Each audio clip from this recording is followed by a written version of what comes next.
Romeo and Juliet, a very, very close reading.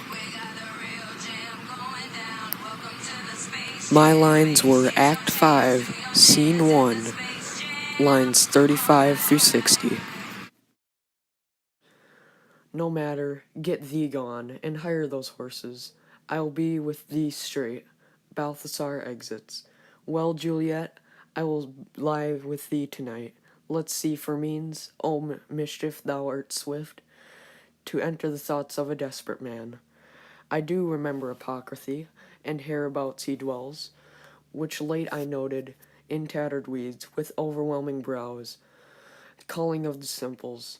Meager were his looks, sharp misery had worn him to the bones, and in his needy shop a tortoise hung, an alligator stuffed, and other skins of oil-shaped fishes, ill-shaped fishes, and about his shelves a beggarly account of empty boxes, green earthen pots. Sorry, the recording stopped for a second. Let me continue. Bladders and musty seeds, remnants of packthread and old cakes of roses, were thinly scattered, make up a show. Nothing this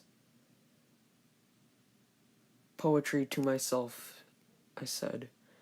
Penury, to myself, I said.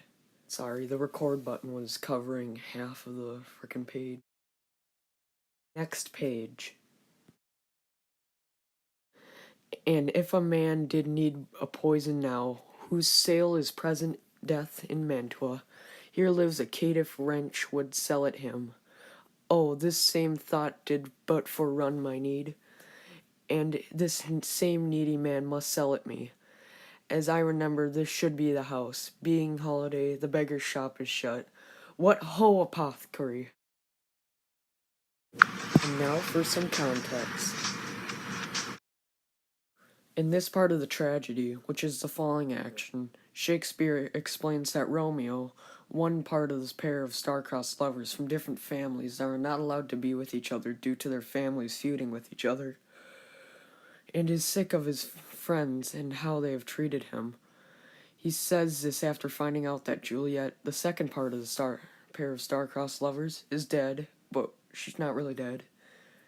She drank a potion due to her father making her marry Paris, another man. The potion puts her to sleep and makes her cold and seemingly dead. Afterwards, Romeo says he is better off dead. Romeo is now going to the store and buying some poison to kill himself, if she is actually dead. Sorry for all the, stuttering and maybe, I don't know. I'm already apologizing, so, yeah. Here's a totally tubular thesis statement. In the tragic play Romeo and Juliet, Shakespeare uses examples of personification and metaphor to show that one can't judge a book by its cover. Let's just replace that U with one. Here's some evidence to support this thesis statement. My first piece of evidence.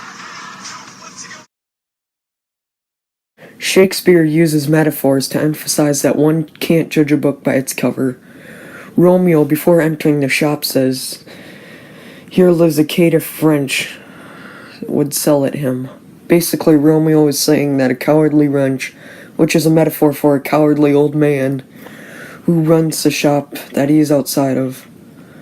This shows that Romeo thinks that the person running the shop is an old man, showing that Romeo is judging him by his look.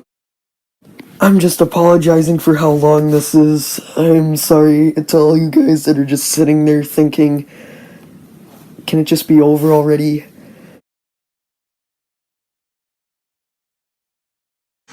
My second piece of evidence.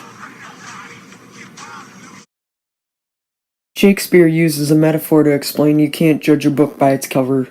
When talking to himself, Romeo says, "O mischief, thou art swift." Basically, Romeo is saying that destructive thoughts come to minds of desperate men, meaning he is making an assumption that desperate men can be destructive. He's judging them just because they're desperate, and that's why one can't judge a book by its cover. Words or phrases I didn't know. I think you guys are able to read, right?